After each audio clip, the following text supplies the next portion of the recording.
Hi. I want to talk about the Knicks and collective consciousness. So, as you know, the Knicks won against the Spurs last night in that historic fucking comeback, the most historic comeback of all time, and won the game, and New York City absolutely lost it. They lost their shit. For the first half, we thought it was over. We thought, it's fine. They're gonna lose. Like, it's disappointing. It's okay. And then they came back. Are you joking? And I've never seen the city like this, okay? Before the game even started, there was lines around the block to get into the bars. Around the block. Everyone was out on the streets. There was a truck showing the game, and then there was just rows and rows and rows of people sitting on the streets, and everyone was out. The weather was perfect. It was amazing. And when the Knicks won, the city literally erupted. You could hear horns, you could hear screaming, you could hear chanting. Everyone flooded the streets. Bikes were running by, cars were running by, people were hugging, random strangers embracing. Genuinely cinematic, like cinematic. I can imagine this is exactly what it was like in the 90s. And this might even be bigger, because my dad would always tell me about how, like, the Knicks would, be so close to winning in the 90s, and then they would fumble and stuff like that. But here it's the opposite. Like, the Knicks came back. And I'm just thinking about how crazy it is that something as abstract as watching basketball through a screen, watching this sport through a screen, can be a catalyst for this absolute explosion on a Wednesday. It seems like the entire city was getting together for this one experience around the basketball, around this anchor. Even the Empire State Building was glowing orange and blue. It's truly insane, and it brought people together from all races, all ages, all demographics, because all of a sudden, it's like every single other issue you had in your life it's dissolving for this one moment. For this one moment, we are allowed to scream, we are allowed to sprint, we are allowed to blow things up, we are allowed to say whatever we want, hug whoever we want, kiss whoever we want, beat whoever we want up. It becomes the Hunger Games. It's, all that suppressed exhaustion, that suppressed rage, that suppressed excitement that you're not allowed to feel during the day because you have to look normal. You have to put on your suit and go to your job, order your coffee, clock in, have polite conversations. You can't think about what's really bothering you. You can't think about what you really want to think about. You can't experience what you really want to experience because you're wearing masks all day. And when the Knicks won, it's like snap. Illusion dissolves and you are just free to be. The rules don't apply. It's a lawless land. It's freedom. It's real liberation. But it's contained within the cage, within the boundaries of the game. The game is just the excuse. The energy is always there. And so everyone explodes, they burst, they let it all out. NYC becomes a rage room of excitement, and then the next day you're exhausted, your battery's at zero, you go to sleep, you wake up, okay, time to clock back in, another day at work. What happened? What, last night you were losing it, you were losing your shit, and today, time to clock back in. What gets me is, we're not in lack of energy. We don't have a lack of energy, we don't have a lack of excitement, we don't have a lack of rage. We don't have a lack of physical movement, of expression. It's all there. Everything is there. Last night proved it. We don't have a lack of community building. We don't have a lack of community bonding, because look how easily and how quickly everyone came together for this event, for this experience, around the same shared experience. Like that. People are looking for an excuse to come together and celebrate and intermingle and become one and break the boundaries and break the separation. So why are we waiting for a game to give us permission? I've been seeing these videos on Instagram from some really intelligent influencers or posters who are just like, it's crazy that we're doing all this for a game when it's just a game. It doesn't actually affect us. It doesn't actually affect us materially. It doesn't affect our day-to-day lives. We don't know these people in the court. We don't know them personally. We don't actually have any personal relationship to these teams besides the fact that we live in the same location as the team that we're rooting for. Yes, like, you may have a personal connection, like you grew up watching them, your family loves them, all those things, but if we really zoom out, this is all happening abstractly. It doesn't have any economic influence, yes, it affects culture, but culture doesn't affect our day-to-day living in a material way. It's in the world of ideas. And so some people are saying, a game in a lot of ways is just an illusion. We're getting so excited over this, like, we're getting excited through a screen. Like, there's, like, not actually anything there. If the screen turns off, the game ends. And people are saying, what if we channel this same energy that we clearly have into other things, into, the sex trafficking rings run by billionaires, or the government that's hoarding money while people starve on the street, or,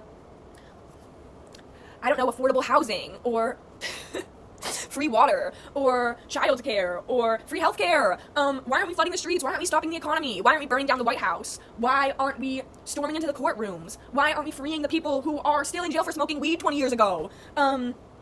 We could do that. We can stop the city. We can all flood the streets. We did it last night. And so that's kind of the sentiment I'm getting from online. And so there's one section that's like, they're kind of angry. They're angry about it. They're like, are we fucking stupid? We're doing this for a game. We're running and flooding the streets for a game, but we can't do it for the Epstein files. We can't do it for the pedophiles in office. We can't do it for the government stealing money. We can't do it for ICE raiding the streets and shooting people. We can't. What are we doing? We're adults. How are we doing this for a game? It's this much more angry side and I see where that anger is coming from. I really do.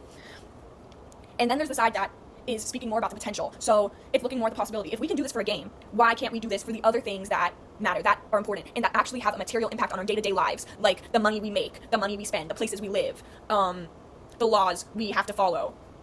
Because when we're expressing and releasing all of this energy into the ether, but then it's not towards anything actually physical or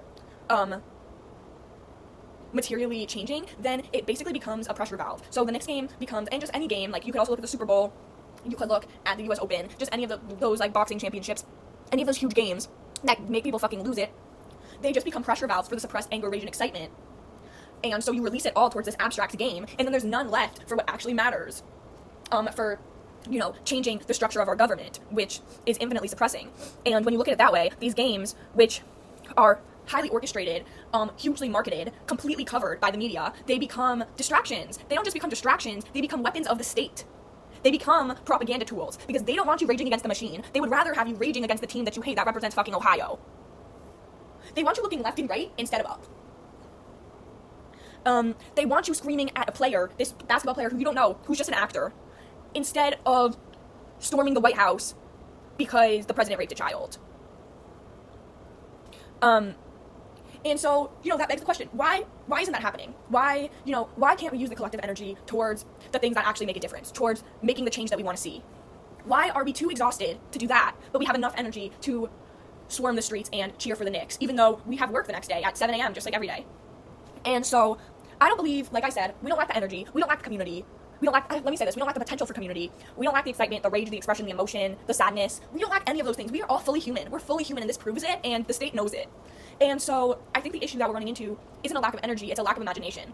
We can imagine tearing down New York City for a Knicks game, because we've seen it done before, because we are given permission to do so, but we can't imagine tearing down the government. We can't imagine flooding the jails. We can't imagine stopping work for one day.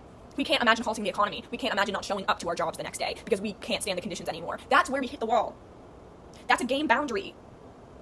You're still playing in the game.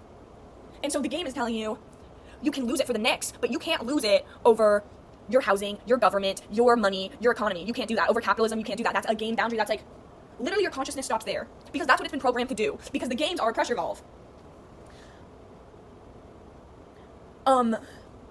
We can't imagine bigger than the walls of capitalism. And so capitalism allows games, it allows bread and circus. Yes, bread and circus. Just a little entertainment, a little music, a little dance, screaming for your opponent through a screen. But it doesn't allow you to be the player. You can watch it, but you can't touch. They don't want you on the court. They don't want you scoring, they don't want you shooting. They don't want you attempting. Because once we decide we're players and we get on the court, it's over. Because once we decide we're players and we get on the court, we can decide there is no court. We can stop fucking playing. We can stop playing the game. We can walk away. They don't want us to realize our power here. Because last night, that was our power. That was our pure, raw channeled power. And we were watching it through a screen. We were watching a ball through a screen, and that's what happened.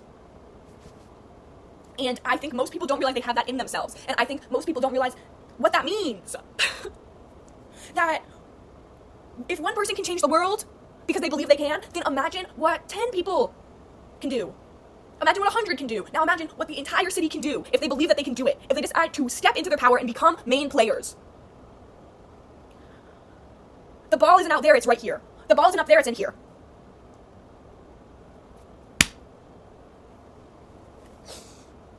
So, if you have the ball, what are you going to do with it?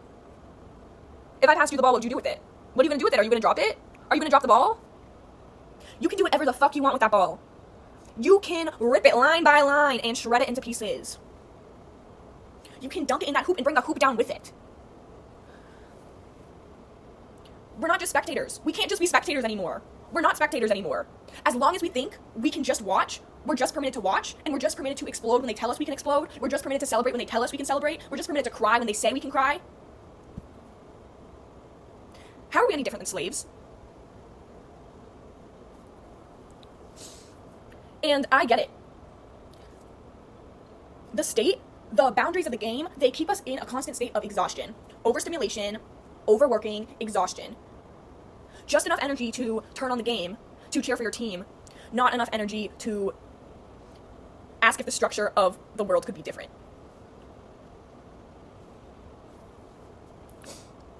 And so it really has to do with a physical exhaustion problem and an imagination problem. But I think mostly it's an imagination problem, and that has to do with consciousness.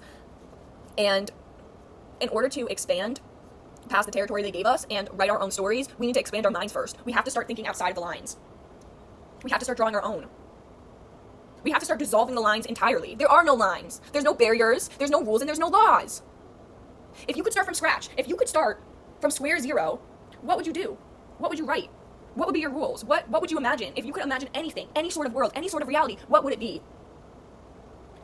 Even just starting with that question, that's how you start to expand. That's how you start to expand. Even just imagining something that you might still believe it's impossible, but what if you tried? Take 5 minutes, just wrote the world that you wanted to see. Wrote it all down. Draw a picture.